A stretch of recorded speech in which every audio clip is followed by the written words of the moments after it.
to your freshman biology class. We dissected frogs, learned mitochondria, and discussed everything from evolution down to ecosystems.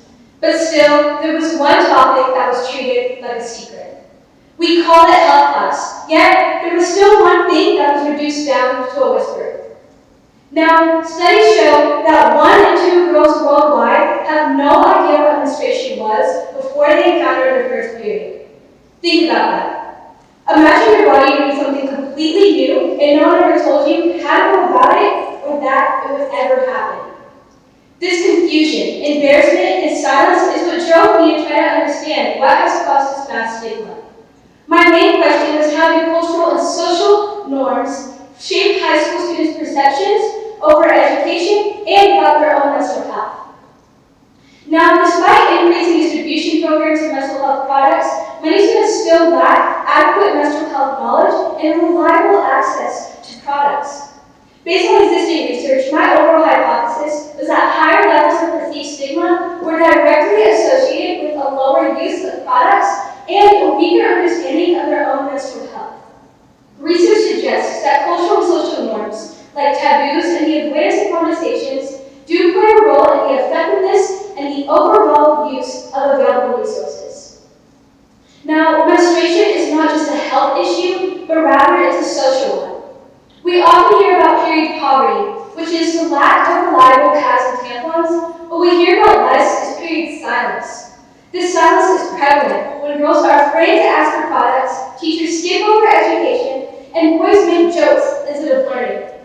And somehow, in the big 2-6, we can have performative male allies, but still get back a girl comfortably asking for a pad in a classroom. Now, menstruation is constantly shown through cultural and social norms as something that's dirty or inappropriate to discuss. Across communities, these beliefs are reinforced through interactions with peers, families, and schools, often without being defied. Now, Suffolk and her team of researchers sought to understand this gap and found that in many Indian communities, girls are either highly discouraged from discussing their complications or refrained from everyday activities. These messages send schools perceptions of their bodies and teach them that what they're going through should remain unspoken. Menstrual health should go beyond just the basic biological explanations, but rather encompass information about self-care, product options, and when it's important to seek help. Now, according to Jane Hannigan in 2021, she defined menstrual health as one's physical, emotional, mental, and social well-being, not just their hygiene. And when silence exists, all of these factors can suffer greatly. Their definition reframes the topic of menstruation as an issue of dignity and overall well-being, and not just their hygienic practices. And without comprehensive education, students turn to the media and their peers to fill these gaps, which can lead to dire misinformation. Now, in November 2025, I conducted my own survey in order to see students' attitudes with perceptions of menstrual health. I identified menstruating students and adolescent boys in order to see their perceptions with the education they received in schools, their access to products, and their experiences with how they were managing their periods in schools. Now, I questioned grades 9 through 12 as well as college students in order to identify any gaps between common age groups. And centering students' perceptions at the middle group allowed me to see if there was any distributions among various groups.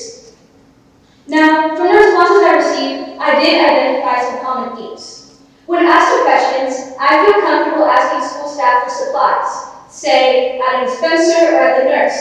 I feel comfortable asking school staff. They were asked to answer on a scale from 1 to 5, 5 being very confident, whereas 1 being very difficult. And from the 40 responses I received, 72.9% answered either a 3 or lower, demonstrating either a hesitation or a straight up disapproval of asking school staff. So the problem lies not in access, but in shame. Let's shift our focus to a group that's not talked about normally in this discussion, boys. When boys are not educated on menstrual health education, this allows misinformation to fill those gaps. A study conducted by Boise Medical College found that boys describe menstruation as gross, uncomfortable, or something to poke jokes about. Similarly, in my own survey, many participants did admit to making jokes or teasing their female classmates over their periods. And this isn't because they're bad people, is because no one ever taught them otherwise. These boys frequently echoed the beliefs that were modeled in their families and in their communities, and were imposed at a very young age, often without being defied.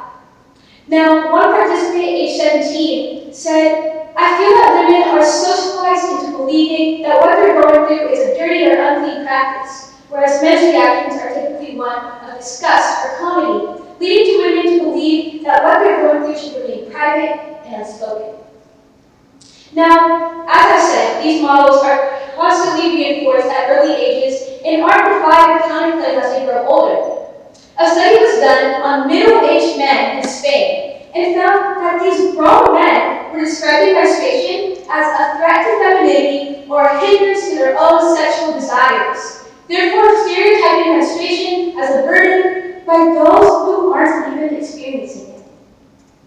Now, this stigma doesn't just stay silent, it turns into teasing, embarrassment, and girls feeling the need to hide pads up their sleeves like they're speaking contraband items. And in all honesty, if pads were handed out like tampons or like band-aids, we wouldn't even be having this conversation. Now, menstruation is not just a health issue, but rather one that encompasses their emotions. By research done by a group, they were able to show that the lack of preparation often shows menstruation as a negative experience, and this lack of preparation associates these negative feelings often at a very young age. Now, when students ignore these medical symptoms because they're taught no other, they've learned that they should rely on platforms such as ChatGPT or TikTok to report their emotions rather than getting personalized medical attention. A research group in Australia did a survey over women that were encompassing endometriosis in order to understand if there was a gap between their initial symptoms and their time of diagnosis. Their study found that there was an average diagnosis delay of 6.4 years between when the symptoms originally came to when they were actually diagnosed. And this isn't just a failure of the medical system, but rather that educational environments will teach women that what they're going through should remain unspoken and private. And this silence never stays silent. So, you may be asking me, Lisa, how are we supposed to fit this? But in all honesty, everyone must play a part. First, schools should train school staff into teaching their staff that menstruation is rather a health issue, but one that is not a liability. Because truth is, if students don't feel comfortable, how are they supposed to learn? Let's work together to view menstruation in a completely different light. Not as a private inconvenience, not as something to whisper about, but rather an everyday issue hiding in plain sight. Because silence never stays silent. Menstruation should never be the reason that a student falls behind in school or becomes a laughingstock of someone's joke. To improve, we shouldn't just talk more, we should talk better. Because the cost of silence is not just a disruptance, but rather the lack of proper utensils,